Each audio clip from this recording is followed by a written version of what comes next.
rritja e çmimit të karburantit? Shiko, është një sëmundje globale, faktikisht. Edhe kjo lidhet me Iranin? Po patjetër. Ore, bllokimi i Hormuzit, si e ka ajo, e kupton, është një defekt për gjithë planetin. Fenomeni që ndodh në Shqipëri është që sapo bllokua ngushtica e Hormuzit, për 24 orë këtu në Shqipëri u rrit karburanti. Me sa ai se kuptoj, kupton, se unë jam njëri pa kulturë politike, jam qytetar thjesht si gjithë qytet. Po do të them diçka. Kjo nuk është kulturë politike, kjo është kulturë e xhepit, sepse nëse rritet karburanti ne na rriten gjitha çmimet, sepse gjitha çmimet që ne konsumojmë me anë të naftës qarkullojnë. Dy llafe. Shqipërinë e ka përgdhel natyra, po e ka dënuar historia.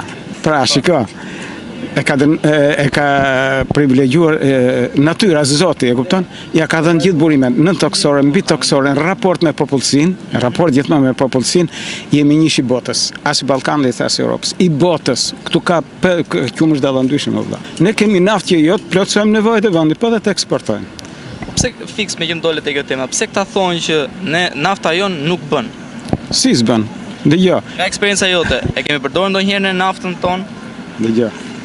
Për sa i përket karburantit, sa e di unë se di asnjë këtu në Shqipëri.